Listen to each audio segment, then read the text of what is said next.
Assalamualaikum warahmatullahi wabarakatuh. Pada video kali ini saya akan menjelaskan mengenai lembaga keuangan non-bank atau lembaga non-depository, yaitu dana pensiun. Di mana dana pensiun ini berkembang semakin meningkat dengan keinginan masyarakat untuk meningkatkan jaminan masa tua para pekerja. Kita masuk ke pengertian dari dana pensiun dan perkembangannya. Dana pensiun itu diatur dalam Undang-Undang Nomor 11 Tahun 1992 bahwa dana pensiun adalah badan hukum yang mengelola dan menjalankan program yang menjanjikan manfaat pensiun atau manfaat di masa tua bagi atau di hari tua bagi nasabah yang menyetorkan dananya atau sebagian gajinya kepada dana pensiun. Jadi akan memberikan kesejahteraan atau jaminan gaji di masa tua, ataupun juga ketika seseorang itu memasuki masa pensiun atau mengalami suatu kecelakaan. Jadi tidak harus menunggu di masa tua ya, tapi ketika masih muda tapi sudah menyetorkan dana pensiun pada beberapa tahun, kemudian dia mengalami kecelakaan, maka akan mendapatkan jaminan dana pensiun tersebut. Nah, untuk perkembangan dana pensiun itu sudah ada di Indonesia sejak tahun 1983,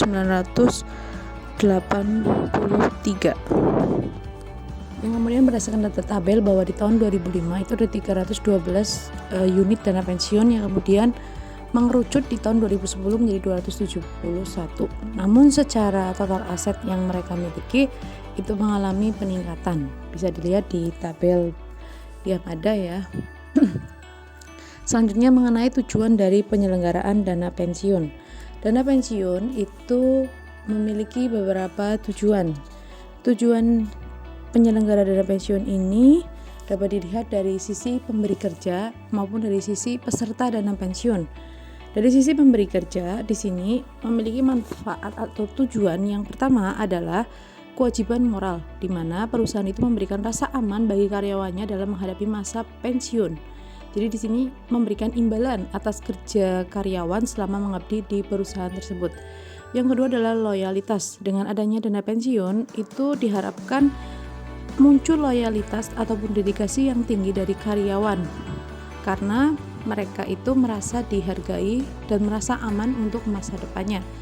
Kemudian yang ketiga adalah kompetisi pasar tenaga kerja, di mana karyawan akan lebih memilih untuk bekerja di perusahaan yang menyelenggarakan dana pensiun dibandingkan dengan yang tidak memiliki jaminan dana pensiun.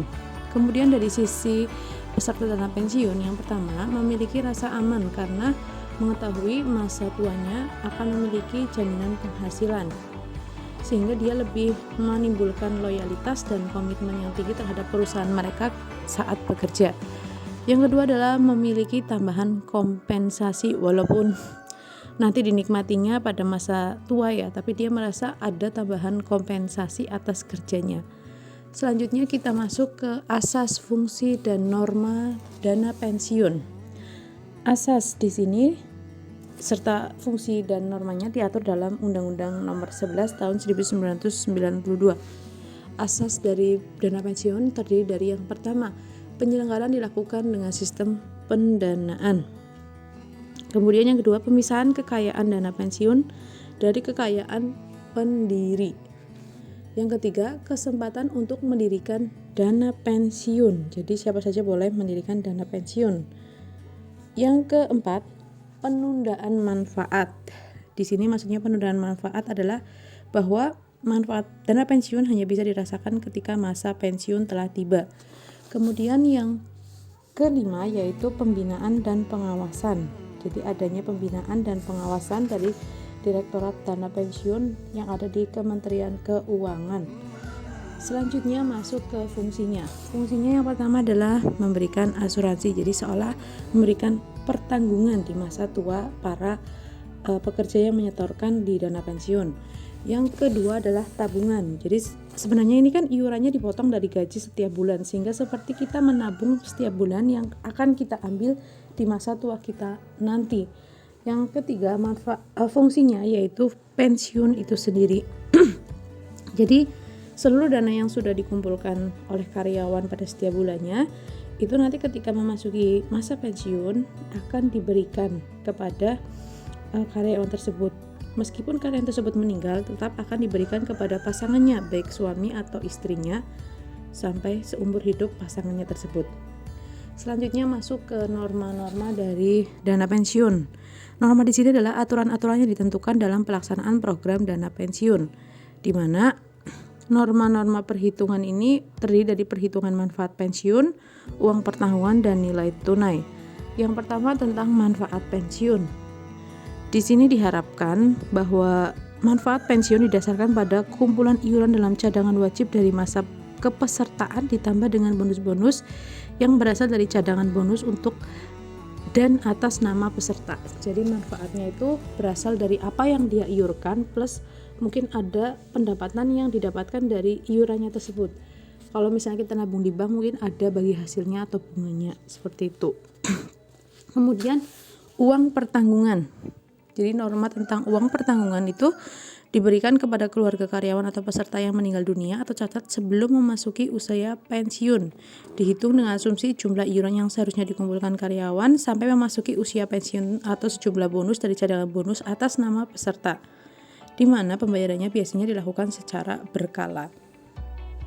Kemudian nilai tunai. Nilai tunai akan diberikan kepada karyawan yang memutuskan untuk berhenti bekerja sebelum masa pensiunnya. Untuk karyawan yang berhenti memasuki masa kepesertaan selama 3 tahun akan memperoleh iuran itu sendiri ditambah dengan bonus-bonus dari cadangan bonusnya. Nah, kalau peserta yang mungkin berhenti kepesertaannya itu lebih dari 3 tahun, maka akan dihitung dari nilai tunai dihitung atas dasar himpunan iuran itu sendiri ditambah dengan iuran dari pemberi kerja atau perusahaan serta tambahan bonus. Jadi kalau lebih dari 3 tahun ditambah dari pemberi kerja juga. Selanjutnya kita masuk ke peserta dan usia pensiun yang juga diatur dalam Undang-Undang Nomor 11 Tahun 1992, di mana dana pensiun itu didirikan oleh pemberi kerja atau lembaga tertentu ya, di mana akan diberikan kepada pekerja yang setidak-tidaknya itu dia sudah berusia 18 tahun atau semisalnya belum 18 tahun dia sudah menikah dan memiliki masa kerja minimal itu 1 tahun. Jadi diberikan kepada pekerja yang tadi usianya 18 tahun dan memiliki masa kerja sekurang-kurangnya adalah 1 tahun.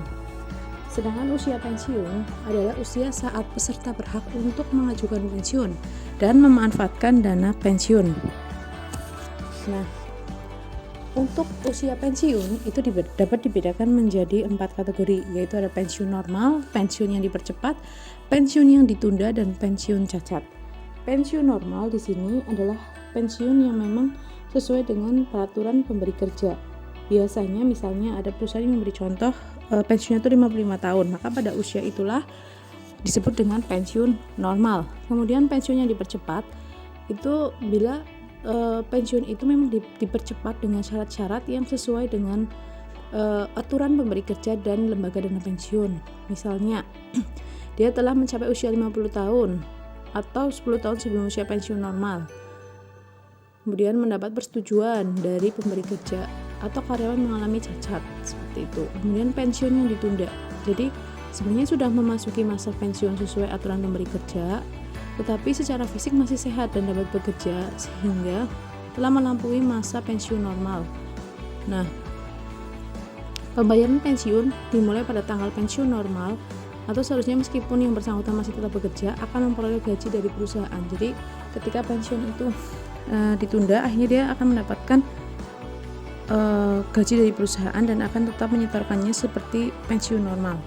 Kemudian pensiun cacat ini terjadi karena memang pekerja itu dianggap tidak mampu lagi untuk melaksanakan pekerjaannya. Mungkin karena terjadinya kecelakaan atau mungkin karena hal-hal yang lainnya membuat dia cacat secara permanen. Selanjutnya memasuki tentang jenis kelembagaan dana pensiun yang diatur dalam Undang-Undang Nomor 11 Tahun 2012 yang terbagi menjadi 2 jenis, yaitu dana pensiun pemberi kerja serta yang kedua yaitu dana pensiun lembaga keuangan. Yang pertama dana pensiun pemberi kerja. Di sini adalah dana pensiun yang diselenggarakan oleh perusahaan yang mempekerjakan pekerja tersebut. Jadi perusahaan tersebut secara mandiri mendirikan unit khusus tentang dana pensiun untuk para pekerjanya. di mana ada hal-hal yang perlu diperhatikan dalam prosedur dana pensiun memberi kerja. Menurut PP nomor 76 tahun 1992, di situ diatur tentang bagaimana nama dana pensiun yang bersangkutan, nama pendiri, karyawan yang berhak menjadi peserta. Kemudian juga ditambah dalam pasal 5 Undang-Undang nomor 11 tahun 1992 ayat 1 dari sudut pembentukannya, yaitu mulai dari peraturan dana pensiun yang ditetapkan oleh pendiri, serta arahan investasi dan lain-lain. Jadi dana yang terkumpulkan nantinya akan diinvestasikan juga kemana saja, itu harus sesuai dengan peraturan-peraturan yang ada. Selanjutnya yaitu dana pensiun dari lembaga keuangan. Di sini itu ada lembaga khusus yang non-bank yang mendirikan jasa dana pensiun, atau mungkin bank sendiri pun bisa memberikan jaminan dana pensiun kepada beberapa perusahaan, di mana persyaratan yang harus dapat dipenuhi yang pertama adalah untuk perusahaan asuransi jiwa, yang pertama memenuhi tingkat solvabilitas. Tingkat solvabilitas di sini adalah kemampuan suatu perusahaan atau lembaga keuangan baik bank maupun non-bank memenuhi kewajiban jangka pendek maupun jangka panjangnya. Kemudian yang kedua adalah memiliki kesiapan menyelenggarakan dana pensiun lembaga keuangan. Yang ketiga telah menjalankan usaha minimal 5 tahun. Sedangkan bank umum memiliki persyaratan yaitu memenuhi tingkat kesehatan bank. Kemudian yang kedua adalah kesiapan menyelenggarakan dana pensiun dan menyanggupi untuk menyampaikan laporan keuangan terkait tentang kesehatan bank. Selanjutnya yaitu untuk program pensiun itu dibedakan menjadi 3 macam, yaitu program pensiun iuran pasti, yaitu formula yang digunakan untuk menentukan jumlah iuran yang dibayarkan, money purchase plan, dan saving plan. Yang kedua adalah program pensiun manfaat atau imbalan pasti, di mana formula perhitungan yang digunakan adalah final earning pension plan, final average earning, career average earning, flat benefit. Jadi apa sih yang akan diinginkan nanti, misalnya pensiunnya ingin setiap bulan itu berapa, nah dihitung dari manfaat pastinya nanti, kemudian dibagi dengan usia dia menuju pensiun berapa tahun, kemudian tinggal dibagikan. Yang ketiga adalah program pensiun berdasarkan keuntungan, jadi keuntungan yang didapatkan oleh perusahaan serta gaji yang diperoleh oleh para pekerja itu sendiri. Selanjutnya yaitu tentang metode pembiayaan program pensiun. Terdapat 2 metode untuk program pembiayaan pensiun, yaitu yang pertama adalah pay as you go, yang kedua yaitu funding system. Untuk pay as you go, yaitu pemberi kerja hanya akan membiayai manfaat pensiun seorang karyawan begitu dia diperlukan, di luar gaji terakhirnya. Jadi apabila seorang karyawan itu pada bulan depan akan pensiun, maka perusahaan akan membayarkan sejumlah manfaat tertentu. Tidak ada pengumpulan dana terlebih dahulu tiap bulannya atau iuran-iuran, di mana itu dilakukan ketika memang akan mendekati masa pensiun. Metode pay as you go ini tidak disarankan di Indonesia dan tidak digunakan. Kemudian yang kedua yaitu funding system, di mana funding system di sini dilakukan dengan mengumpulkan iuran baik oleh peserta atau pemberi kerja. Penghimpunan dana dilakukan agar dapat digunakan untuk membayar manfaat pensiun pada masa yang akan datang. Pembayarannya dilakukan dengan single premium funding atau level premium funding. Untuk single premium funding, di sini peserta program itu ditentukan menggunakan faktor anuitas dengan cara menghitung terlebih dahulu nilai sekarang dari pensiunnya, kemudian dihitung dengan masa kerjanya. Setelah itu dibagi sehingga jelas iurannya berapa.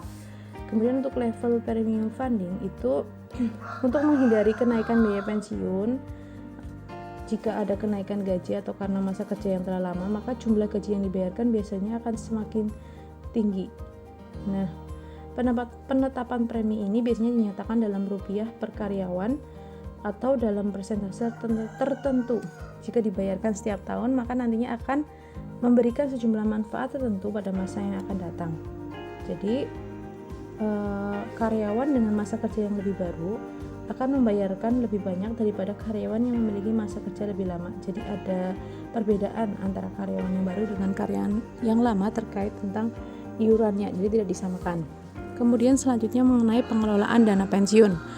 Sebelum dana itu digunakan untuk membayar manfaat-manfaat pensiun bagi peserta program, maka dana yang sudah terkumpul itu dapat dikelola untuk ditempatkan dalam beberapa investasi-investasi, di mana secara periodik kebutuhan investasi akan dievaluasi antara manajer investasi dengan pemilik dana pensiun, di mana pemilik dana pensiun tersebut akan mempertimbangkan berapa sih tingkat keuntungan risikonya, kebutuhan likuiditasnya, dan diversifikasinya. Biasanya dana yang terkumpul dari dana pensiun akan ditanamkan dalam bentuk surat berharga negara, obligasi, deposito, dan saham. Demikian penyampaian materi mengenai dana pensiun, semoga dapat